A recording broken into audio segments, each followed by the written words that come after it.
और स्टोमेटा जो है वो लीव्स में। तो इसको थोड़ा सा फर्क है, both are for gases exchange. इसी तरीके से एक और क्वेश्चन बड़ा इंपॉर्टेंट है कि right the air passage way, respiratory system है ना चूंकि, तो air passage way from nostrils to lungs तक वो पूछता है।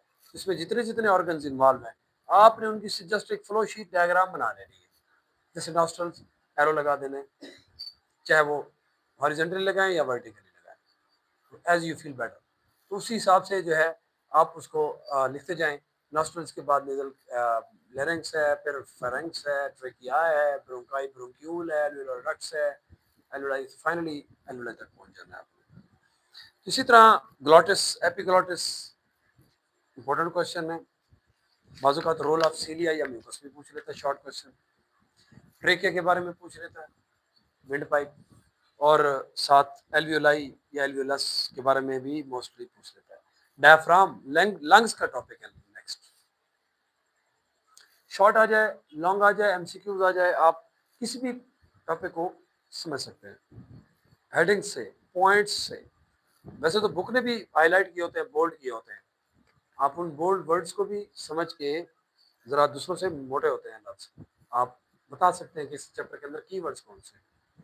जैसे लंग्स है उसके अंदर कीवर्ड्स रिब्स के बारे में है, और मसल्स के बारे में, इंटरकॉस्टल मसल्स और डायफ्राम, ये तीन लफ्ज बड़े अहम हैं। जो भी करेगा इसी में से हो सकता है क्वेश्चन आएगा। तो इंस्पिरेशन और एक्सपिरेशन ये अहम टॉपिक है, लॉन्ग में भी पूछता है कि what are the stages, what are the adoption, what are the changes, तब्दीलियां क्या होती हैं उसमें, तो उसके ऊपर पॉइंट टू पॉइंट आपने लिख देना है।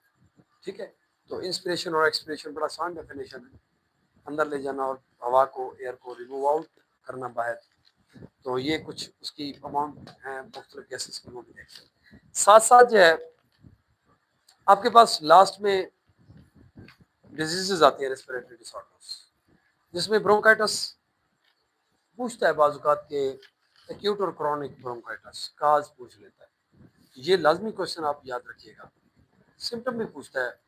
एम्फिसीमा डेफिनेशन बड़ी अहम है, डिस्ट्रक्शन ऑफ एल्वियोलाई वाल्व, तो इसी तरह उसकी जो है वो सिम्टम पूछ लेता है। निमोनिया, उसमें क्या है निमोनिया, ये इसको देख लेंगे आप, काज ऑफ निमोनिया अहम है। इस तरह एस्थमा क्या है, एस्थमा की काज या इसका ट्रीटमेंट क्या है। लंग्स कैंसर, तो ये बीमारियां हैं, उनको आप देखेंगे। बैड इफेक्ट्स ऑफ स्मोकिंग, तो उसके ऊपर भी कि पूरे बॉडी पर इसका क्या इफेक्ट है, शॉर्ट क्वेश्चन भी पूछता है इसमें से। इसके स्मोकर नॉन स्मोकर के टीथ्स या रेस्पिरेटरी सिस्टम पर या उसकी पूरी बॉडी पर क्या इफेक्ट है, लेकिन वो इस तरह के पूछ लेता है क्वेश्चंस। तो जितने भी बॉक्सेस हैं बड़े अहम हैं, एमसीक्यूज के हवाले से, शॉर्ट के हवाले से, जो साइडों पर दिए गए हैं उनको जरूर टच करिएगा। बाकी जो मैंने आपको टर्म्स थोड़ी थोड़ी बताई है ना, इनको आप देखते जाएं, रिवाइज भी करते जाएं। चैप्टर नंबर 2, इसमें से लाजमी एक लॉन्ग क्वेश्चन, और ख़ास तौर पर जो है वो मैं आपको गाइड कर देता हूँ। अल्लाह का ख्याल करेंगे, इंशाल्लाह आपका पेपर इसी में से आ जाएगा।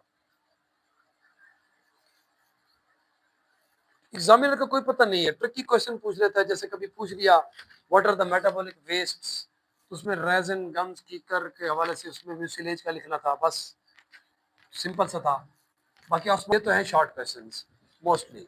और ये जो स्टार्ट में कराए जी होमोस्टैसिस, खुद और उसकी ऑस्मोरेगुलेशन, उसके जो एग्जांपल्स हैं थर्मो रेगुलेशन या एक्सक्रीशन, ये शॉर्ट क्वेश्चन बड़े हैं।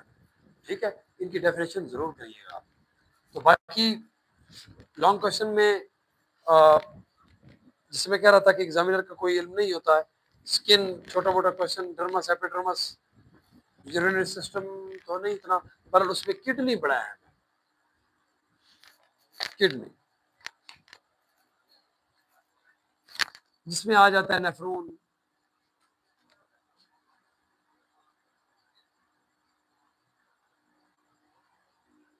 किडनी नेफ्रोन दोनों क्वेश्चन है हमें।